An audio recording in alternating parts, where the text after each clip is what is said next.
Number one channel के number one show साजिश में आपका स्वागत है। मैं हूं आपके साथ सपना शुक्ला।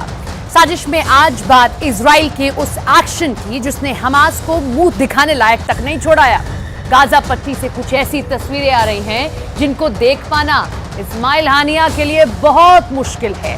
हमास के जिन आतंकियों ने 7 अक्टूबर को इजराइल को घुटनों पर ला दिया था, वो उन्हीं को आज ऐसी सजा दे रहा है कि पूरी दुनिया कांप रही है। वहीं इजराइल के एयरफोर्स ने अब गाजा पट्टी को नेस्तनाबूद करने के बाद दक्षिण लेबनान पर कॉर्पोरेट बॉम्बिंग शुरू कर दिया। अब हिजबुल्लाह की अगर बात करें तो अगर हिजबुल्लाह इस युद्ध में पूरी तरह नहीं कूदा तो इजराइल लेबनान को भी घुटनों पर लाने में देर नहीं करेगा।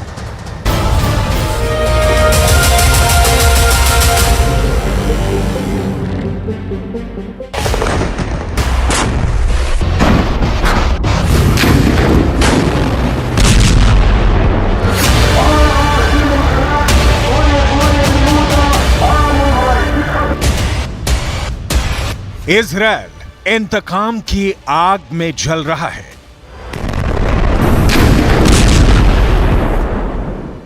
जो दर्द हमास ने 7 अक्टूबर को इजराइल को दिया, अब वही दर्द कई 100 गुना करके इजराइल हमास को दे रहा है।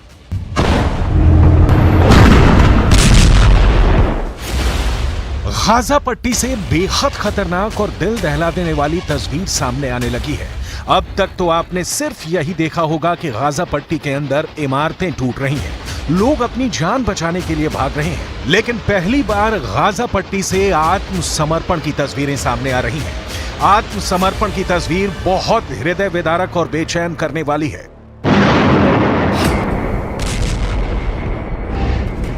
रूस और यूक्रेन में युद्ध इस वक्त भी चल रहा है और पूरी दुनिया ने रूस और यूक्रेन के बीच चल रहे युद्ध में भी आत्मसमर्पण की तस्वीर देखी है।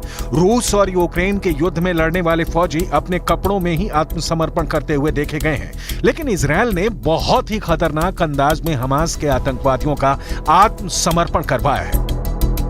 दरअसल फिलिस्तीन के तमाम न्यूज वेबसाइट और अखबार इस तरह की खबरें छाप रहे हैं कि हमास के आतंकवादियों को निर्वस्त्र करके यानी बिना कपड़ों के आत्मसमर्पण करवाया जा रहा है। एक वीडियो भी पूरी दुनिया में वायरल हो रहा है। वीडियो में दिख रहा है कि हमास के आतंकवादी सैकड़ों की संख्या में बिना कपड़ों के खड़े हैं और एक शख्स जिसके शरीर पर कपड़े नहीं हैं, वो अपने हथियारों को हथियारों के ढेर पर फेंक रहा है, यानी आत्मसमर्पण कर रहा है।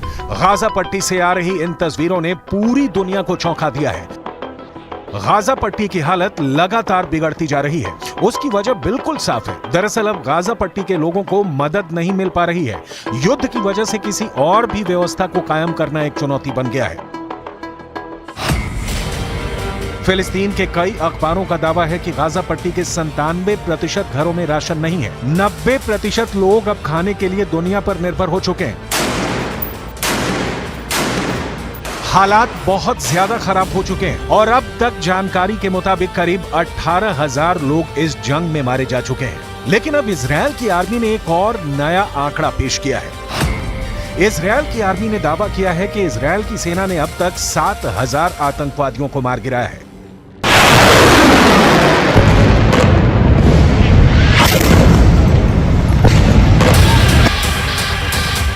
7 अक्टूबर को जब इजराइल के अंदर आतंकवादी हमला हुआ था, उस वक्त भी करीब 3,000 हमास के आतंकवादी इजराइल में घुस गए थे। इनमें से बड़ी संख्या में आतंकवादी भागने में सफल रहे, लेकिन करीब 1,000 आतंकवादी 7 अक्टूबर के बाद इजराइल के अंदर इजराइल की सेना के पलटवार में भी मारे गए थे। बड़ी बात यह है कि अब लेबनान पर भी इजराइल ने जबरदस्त बमबारी शुरू कर दी है। फिलिस्तीन के समाचार पत्रों में और न्यूज वेबसाइट में ऐसे कई वीडियो दिखाए जा रहे हैं जिसमें कि लेबनान पर बमबारी की तस्वीरें शेयर की जा रही हैं। तस्वीर देखकर साफ लग रहा है कि दक्षिण लेबनान में इजराइल के द्वारा कारपेट बॉम्बिंग की जा रही है। दरअसल पिछले हफ्ते हिजबुल्लाह की गोलीबारी में इजराइल का एक नागरिक मारा गया था। उस एक मौत पर भी इजराइल के प्रधानमंत्री बेंजामिन नेतन्याहू ने बेहद सख्त रुख अपनाते हुए एक बयान जारी किया था। प्रधानमंत्री बेंजामिन नेतन्याहू ने चेतावनी देते हुए कहा था कि अगर हिजबुल्लाह इजराइल पर हमला करने से बाज नहीं आया तो इजराइल की सेना और इजराइल की एयरफोर्स लेबनान की राजधानी बेरूत को गाजा पट्टी और दक्षिणी लेबनान को खान यूनुस में बदल देंगे।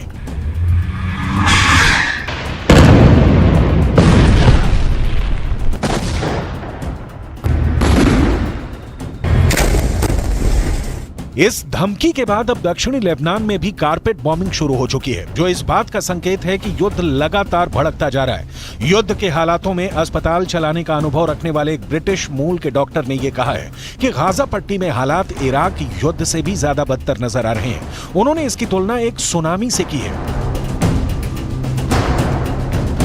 Even the wars in Iraq and Syria and Yemen that I've been involved in, this is the difference between this one and those ones is the difference between a flood and a tsunami. The size, the intensity, the ferocity, the fact that the destruction of the health sector was central to the war effort. Every aspect of this war was just magnified. दूसरी तरफ अब Israel और Hamas की जंग तीसरे महीने में प्रवेश कर चुकी है और इस तीसरे महीने में भी इजरायल फिलिस्तीन के लोगों को राहत देने के लिए जरा भी तैयार नहीं है।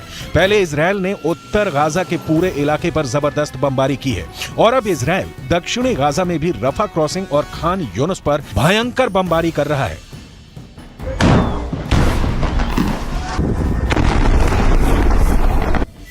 हालात ऐसे बन गए हैं कि गाजा पट्टी के बहुत सारे नागरिक एक ही महीने में दूसरी बार विस्थापन का शिकार हो रहे हैं।